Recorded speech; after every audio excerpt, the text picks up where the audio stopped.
It's a 60 Minutes tradition, hearing from the presidential candidates, though tonight, only the Democratic ticket sat and answered our questions. You want to expand the child tax credit. Yes, I do. You want to give tax breaks to first-time home buyers. Yes. And people starting small businesses. Correct. How are you going to pay for that? My economic plan would strengthen America's economy. His would weaken it. But pardon me, Madam Vice President, the question was, how are you going to pay for it? What are your fears for this coming election day? That we'll be doing this again for another 4 years.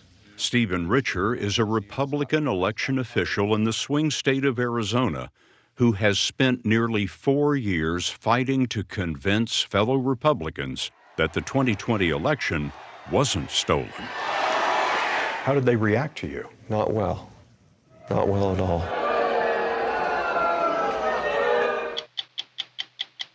I'm Leslie Stahl. I'm Bill Whitaker. I'm Anderson Cooper. I'm Sharon Alfonsi. I'm John Wertheim. I'm Cecilia Vega. I'm Scott Pelley. Those stories, plus we remember the terror attack on Israel 1 year ago, and address President Trump's absence tonight on 60 Minutes.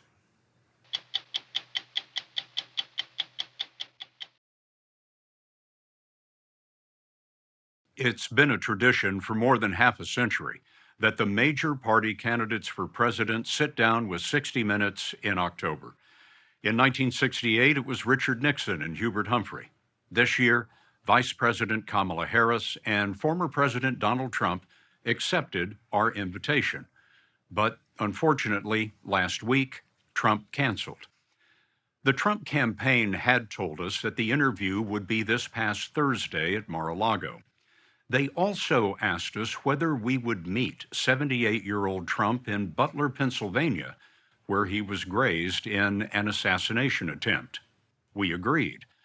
On September 9th, Trump's communications director, Stephen Chung, sent a text that read, quote, "I'm working with our advance team to see logistically if Butler would work in addition to the sit-down." Sit-down meaning the interview in Florida. Days later, Chung called to say, quote, "The president said yes." Then, a week ago, Trump backed out. The campaign offered shifting explanations. First, it complained that we would fact-check the interview. We fact-check every story. Later, Trump said he needed an apology for his interview in 2020. Trump claims correspondent Leslie Stahl said in that interview that Hunter Biden's controversial laptop came from Russia. She never said that. Trump has said his opponent doesn't do interviews because she can't handle them. He had previously declined another debate with Harris, so tonight may have been the largest audience for the candidates between now and Election Day.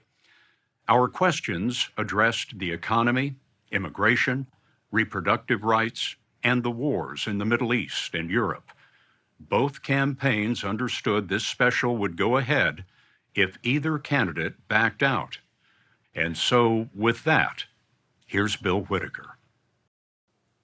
Kamala Harris has been a candidate for president for just 2.5 months, and the post-convention honeymoon is over.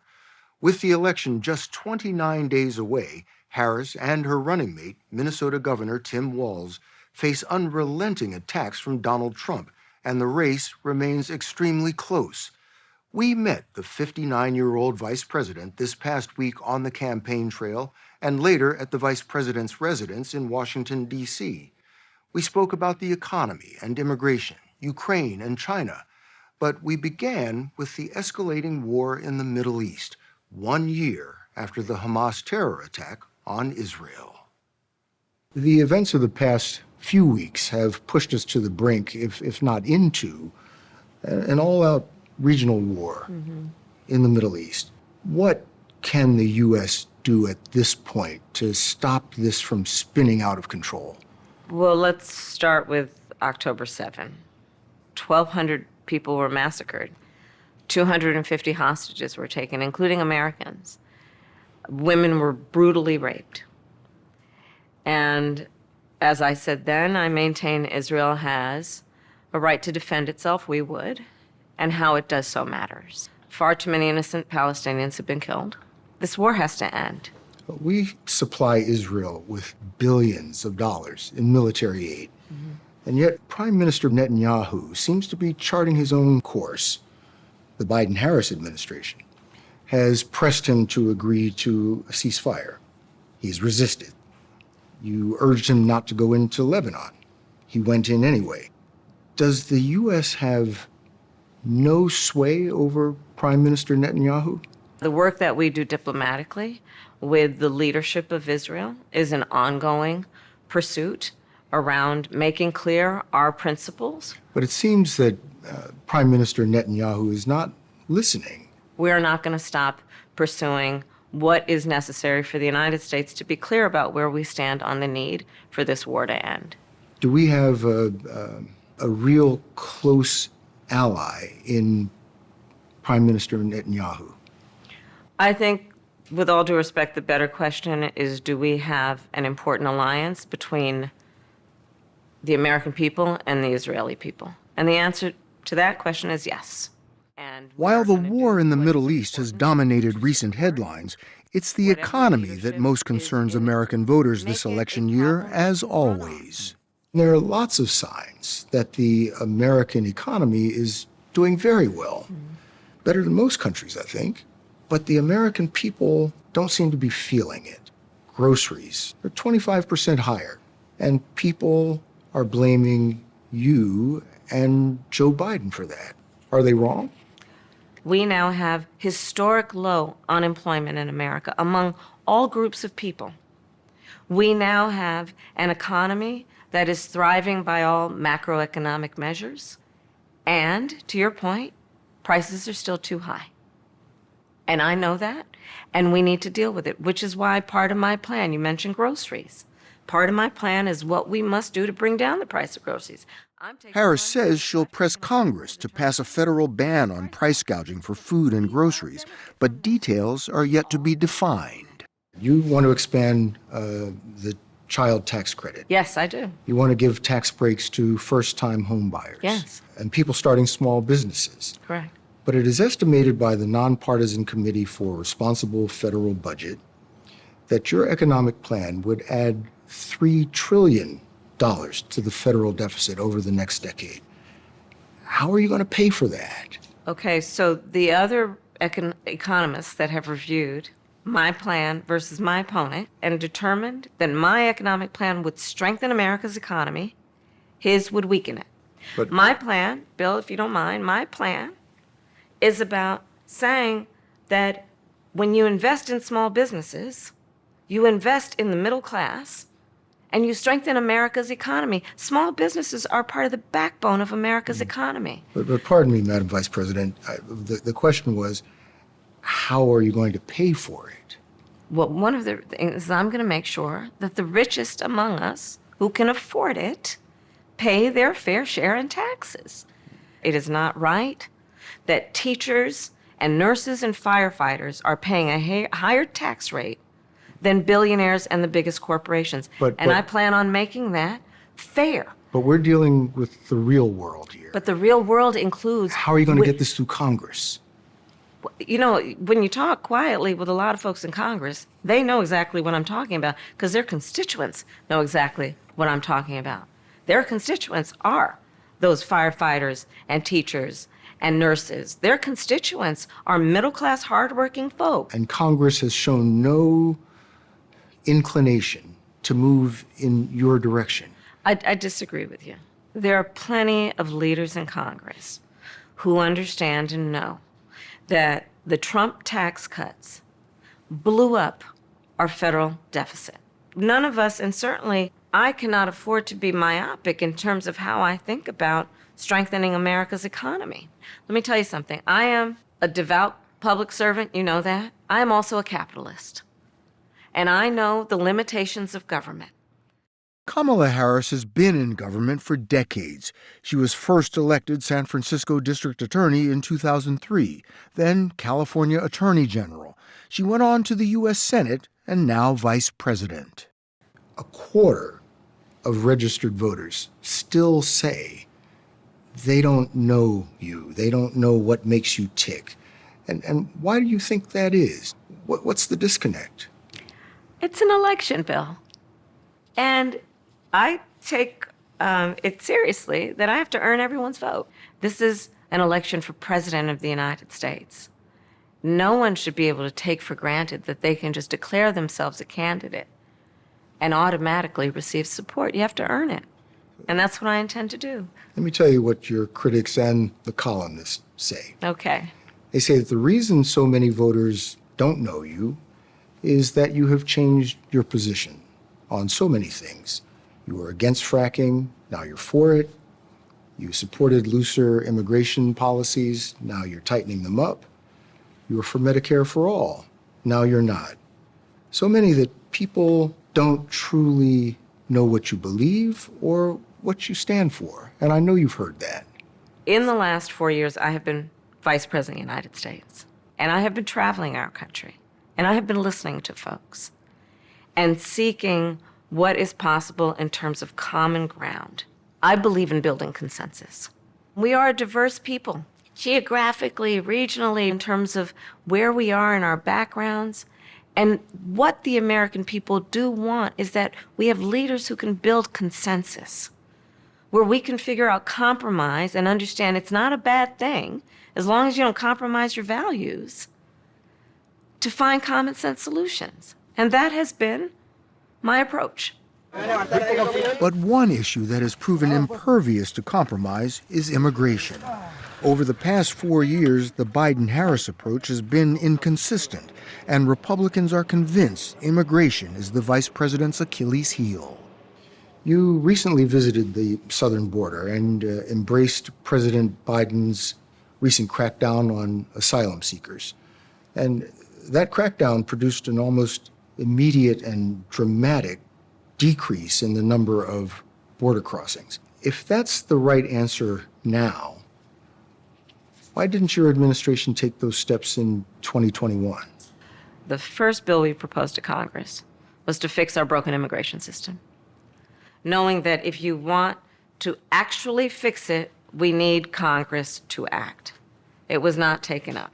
Fast forward to a moment when a bipartisan group of members of the United States Senate, including one of the most conservative members of the United States Senate, got together, came up with a border security bill. Well, guess what happened? Donald Trump got word that this bill was afoot and could be passed, and he wants to run on a problem instead of fixing a problem. So he told his buddies in Congress, kill the bill, don't let it move forward. But I've been covering the border for years.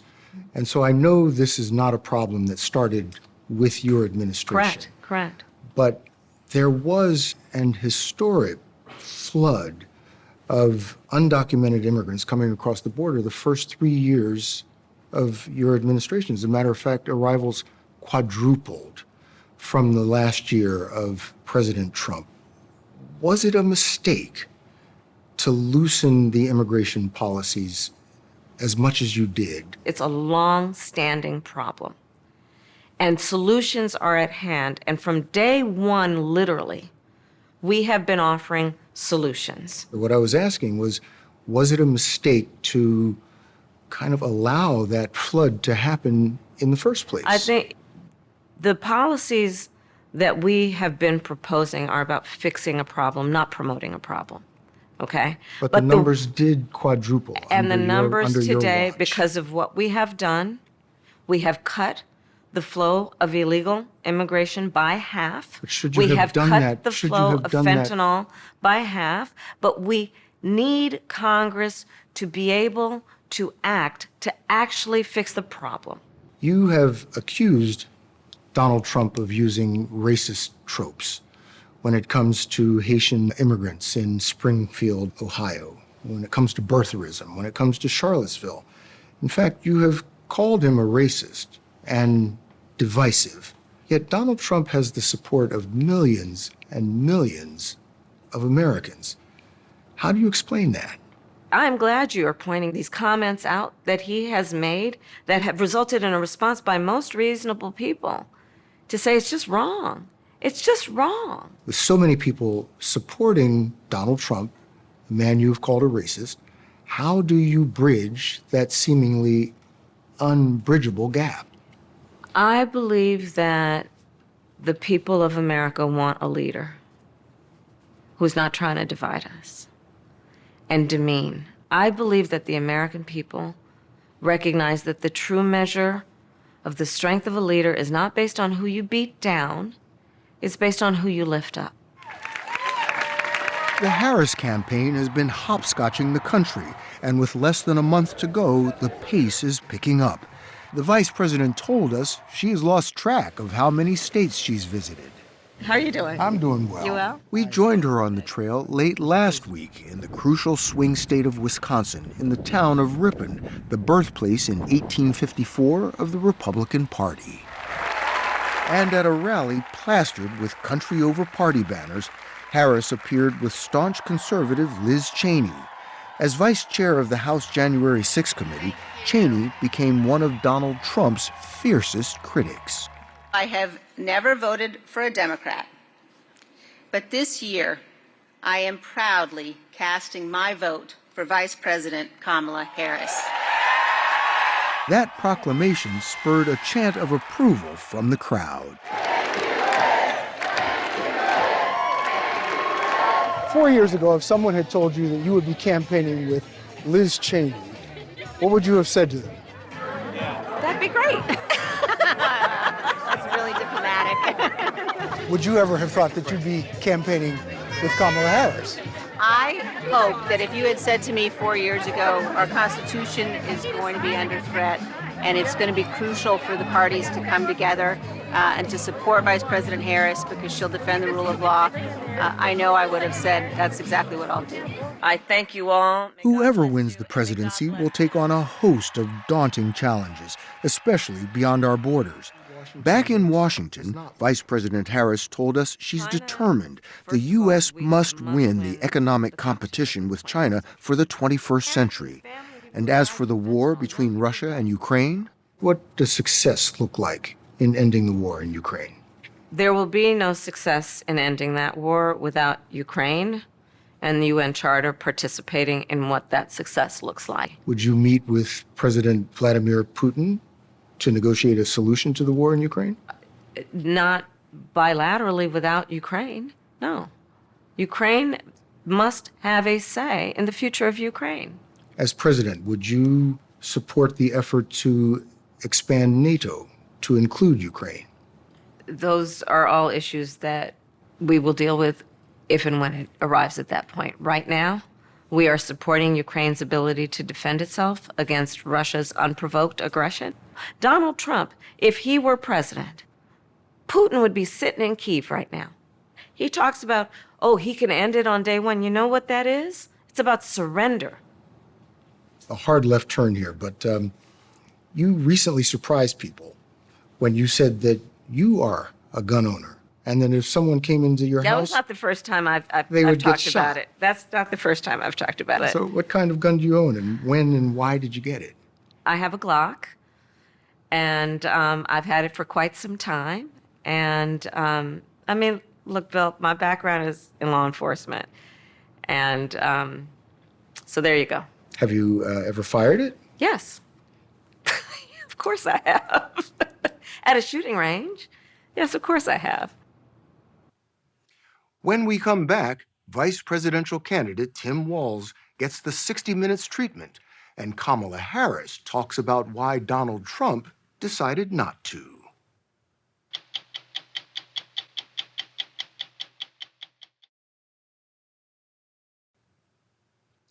Democratic vice presidential candidate Tim Walz was little known outside Minnesota just 2 months ago. He didn't exactly come from nowhere. He was a 6-term congressman and now is governor of Minnesota, where he has championed abortion rights, gun control, and other progressive ideas. But it was calling former President Trump and Senator J.D. Vance weird that may have landed him on the ticket. 2 months ago, you and Kamala Harris barely knew each other. Now you're running together, vying for the top offices in the land. It's not possible that you agree on everything. Yeah, What have been some disagreements you've had since you became a team? Well, she probably disagreed with, you said, Tim, you need to be a little more careful on how you say things, whatever it might be. Whatever it might be, Walz has been criticized for embellishing or telling outright falsehoods about his military record and about his travels to Asia in the 1980s. In your debate with J.D. Vance, you said, "I'm a knucklehead at times." And I think you were referring to the time that you said that you were in Hong Kong during the Tiananmen Square unrest when you were not. Yeah. Is that kind of misrepresentation, isn't that more than just being a knucklehead? I think folks know who I am, and I think they know the difference between someone expressing emotion, telling a story, getting a date wrong rather than a pathological liar like Donald Trump. But I think it comes down to the question of whether you can be trusted to tell the truth. Yeah, well, I can. I think I can. I will own up to being a knucklehead at times, but the folks closest to me know that I keep my word. Walz proudly touts his record as governor of Minnesota, but it also has opened him up to criticism from his Republican opponents. Former President Trump says that you and your administration here in Minnesota has been dangerously liberal. Radical left, he calls it. So what do you say to that criticism, that rather than leading the way, you in Minnesota are actually out of step with the rest of the country? President Trump may be referring to that our children get breakfast and lunch in school so that they can learn. He may be talking about we have a paid family and medical leave policy that was promoted by the business community. Donald Trump spends his time tearing down states rather than lifting up the things we do, the best of it. Donald Trump's critiques of that, not only are they wrong, but I'm waiting for what is his solution. Here in Minnesota, we're so optimistic we walk on water half the year. It was that kind of humor and candor that helped land Tim Walz the job as Kamala Harris's running mate. Before you joined the ticket, you called Republicans weird. And that's sort of become a rallying cry for Democrats. Why do you think that label stuck? I was really talking about the behaviors. Being obsessed with people's personal lives in their bedrooms and their reproductive rights, making up stories about folks legally here eating cats and dogs, they're dehumanizing. They go beyond weird because I said this, it becomes almost dangerous. Let's debate policy in a real way, and let's try and find an objective truth again. God bless America. Kamala Harris and Tim Walz are in a full sprint to November 5th, hoping their arguments will give them a chance to cross the line ahead of Donald Trump and J.D. Vance. You are sitting here with us. Mm-hmm. The Trump campaign canceled an interview that they had agreed to participate in this broadcast. What do you make of that? If he is not going to give your viewers the ability to have a meaningful, thoughtful conversation, question and answer with you, then watch his rallies. You're going to hear conversations that are about himself and all of his personal grievances. And what you will not hear is anything about you, the listener. You will not hear about how he's going to try to bring the country together, find common ground. And Bill, that is why I believe in my soul and heart the American people are ready to turn the page. I think the stakes More from the Democratic ticket. Plus, 1 year covering rapidly escalating conflict in the Middle East. Civilians caught in the middle, as always, are the ones suffering the most. At 60minutesovertime.com.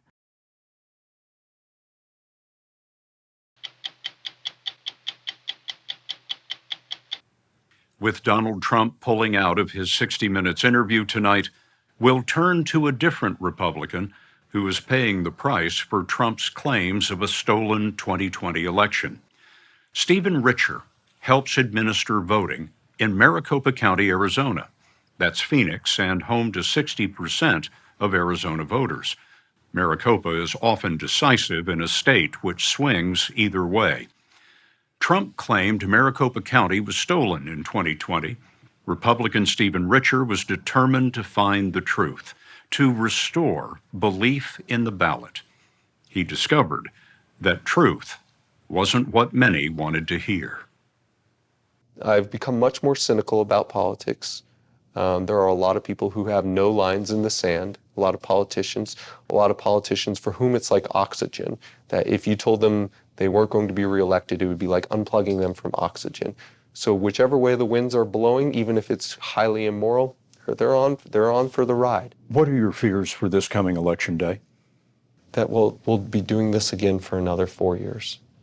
Nearly 4 years ago, Republican attorney Stephen Richer was the voters' choice for Maricopa County Recorder, the office that records voter registration and handles ballots by mail. Richer took office after the 2020 vote, when his own party was up in arms over allegations of fraud. It was Richer's first elected office, and he knew what to do. They just need answers. It's not that complicated of an issue. It's just people are uncertain. They expected Donald Trump to win. I expected Donald Trump to win in Maricopa County. He didn't win. They have questions. As soon as we give them logical, factual answers, all will be well. And that's not what happened. That is not what happened.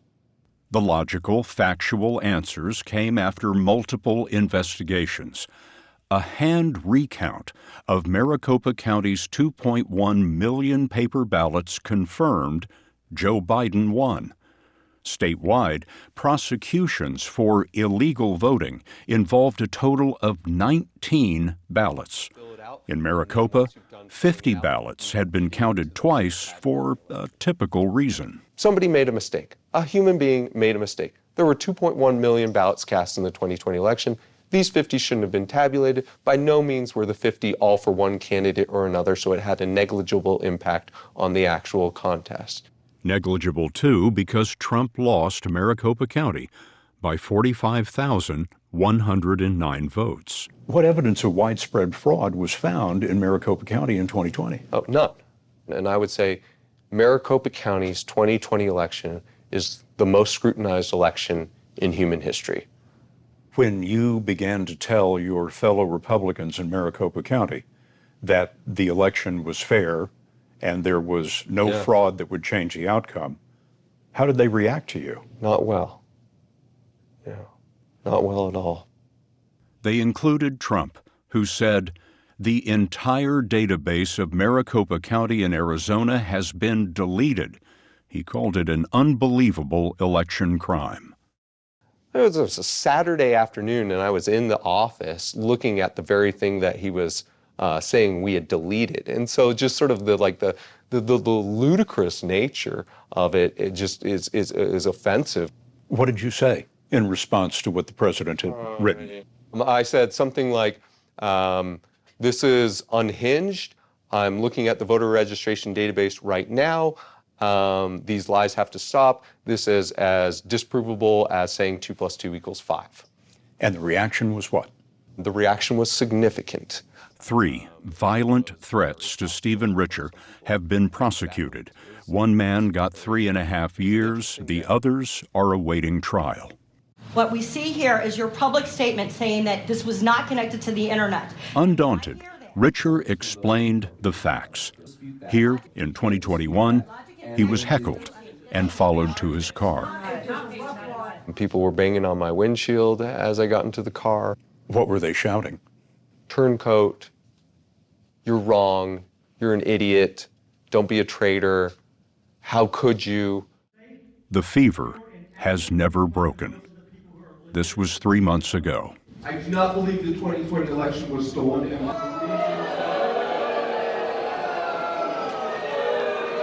So why do so many people remain passionately unconvinced? I think it has become the tattoo. I think it has become the tattoo to show that you're a true believer of the movement. You believe the election was stolen? I do. Shelby Bush started a political action committee which investigates what she calls widespread fraud in Maricopa County, fraud no credible investigation has found. She's taken in nearly $1 million in donations for the work of her PAC, Arizona. and the Arizona Republican Party awarded her the leadership of its delegation at last summer's national convention. And that's why I, Shelby Bush, the delegation chair, and our wonderful state chairwoman, Gina Swoboda, and this entire delegation cast their 43 delegates to Donald J. Trump! You are a rising star in the state party. Well, I definitely have brought some attention onto myself. That is for sure. What do you believe happened in the Maricopa vote in 2020? I believe that fraudulent votes were put into the system. I also believe that a lot of state statutes and regulations and policies were broke, which makes the election questionable at best. Bush still questions whether signature verification was proper and whether some ballots were collected illegally. She's an administrator in a medical practice. You're self-educated That's correct. when it comes to elections. That's correct. In a recent case, a judge disqualified you from testifying in the case because he said you were, quote, obviously unqualified, not even in the ballpark. That's one judge's opinion, who is a radical leftist, who is legislating from the bench, and I don't believe that it had any merit in my credibility whatsoever. Is there a danger in undermining people's faith in the election system by persisting with these conspiracy theories that no one has been able to validate? Again, I'm going to disagree with you, sir, respectfully. It has been validated. And because the Where? election... By whom? The election officials... Give me a court case. Give me something. I don't need a government official with a vested interest in disproving information to tell me whether what I have is valid. It's up to each individual citizen as a member of this society to review the evidence, to think for themselves and make those decisions. It's valid because you say it is. I say it's valid because I say it is. And if somebody looks at it, they can determine whether it's valid. The evidence speaks for itself. Data does not lie. Data doesn't lie. Election officials do. The election was not stolen. It was lost. Attorney Ben Ginsburg has represented the Republican Party in many of its most important election cases. In 2022, he joined conservative judges and senators in Lost, Not Stolen, an investigation that exposes election fraud lies. Part of it centers on Trump's swing state lawsuits. Donald Trump and his supporters brought 64 cases. They lost 63 of them outright. There was one that was a partial victory involving 200 votes, far from outcome determinative. And all of that told you what? The evidence to back up the allegations of fraud and elections being unreliable simply does not exist. The election deniers in Arizona will say, we did lose all those cases, but the judges weren't fair. Under the rule of law, you have every right to submit your litigation. But under the rule of law, a conservative principle, a Republican principle for as long as I've been practicing election law, you have to accept the rulings of the court. I don't have time, frankly, to worry about whether people believe me or question my integrity. I have what I believe is the mission that I am on, and that mission is for my children and my grandchildren. I am not here to make friends. I am here to do a job. Where does that mandate for that mission come from? It comes from my own personal drive, and it also comes from, I believe, a calling from God. Mr. Chair and Board. It has been a calling for many. Fear God. Over nearly 4 years, in meetings of the Republican-led Maricopa County Board of Supervisors, which certifies the vote. Venezuela Dominion machine. Our election in America is a joke, and Maricopa is a joke. You are the cancer that is tearing this nation apart! Good day! Have you been accused of treason? Oh, yeah. Treason. Murdering fellow officials that would talk. Republican Clint Hickman has been a county supervisor 11 years. In 2020, he was among Trump's most loyal supporters. Maricopa County Supervisor Clint Hickman. Still proud that he took the time to call me out and thank me for the work that I was trying to accomplish. Thank you, Clint. Good job, Clint. But Hickman saw no evidence of fraud and said so when he voted to certify the election. All in favor, say aye. Aye. Aye. You've received a number of death threats. I've lost count. And so have my colleagues. And so have election workers. Well, you've lost count, but here's one. Hello, Mr. Hickman. I am glad that you are standing up for democracy and want to place your hand on the Bible and say that the election was honest and fair. I really appreciate that. When we come to lynch your stupid, lying, commie ass, you'll remember that you lied on the Bible, you piece of. You're going to die, you piece of. We're going to hang you. We're going to hang you. That man is in prison for 2.5 years, but there were others. But the chilling one that you didn't play is one of the guys said, we know the restaurants that you are in, and we know where your kids go to school. Menace grew in the shadows and emerged on the stage. I hear the word unity and I get sick to my stomach because there is a lot of earthly, fake, and vile unity talk going around in our state. This is Shelby Bush, the Maricopa County Republican Party Vice Chair, talking about fellow Republican Stephen Richer this past March. So what does unity mean to me? It means unifying with those that share the core biblical Christian Judeo principles that we share.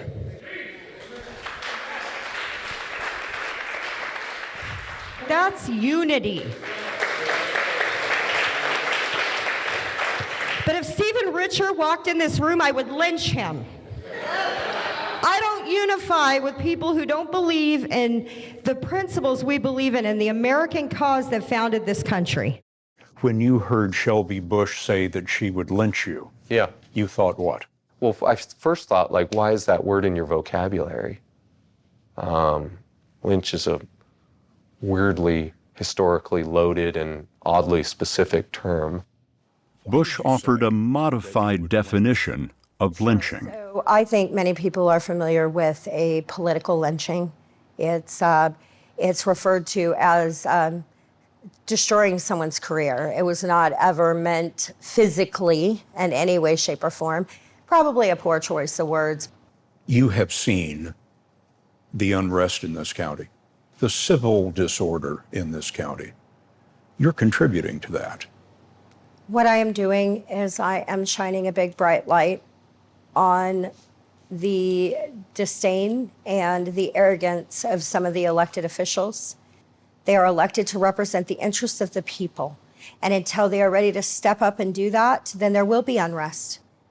Is election denialism a swindle? Oh, 100% so for some people. It's a swindle emotionally for some, it's a swindle politically for some, it's a swindle economically for some. This past July, Stephen Richer ran in the primary for re-election. He lost to a fellow Republican who said Maricopa elections are a laughingstock. Richer moves on after this election, leaving behind his enduring contribution, the fortress defenses around the center where the votes are counted. A wall to defend America from Americans. I have seen some ugliness in the character of human beings. It has given me great insight into horrific moments of human history. I would look at some of these historical moments that say, like, well, that couldn't happen here. But moments like these begin to give you insight on how stuff like that can build up, how the animal passions, how going along with the crowd, how the emotions of just being your side versus their side. It's just to say that some of the same human impulses that I didn't understand, I now do understand. You understand how things can go wrong. I understand how a society of educated people can do something truly horrible.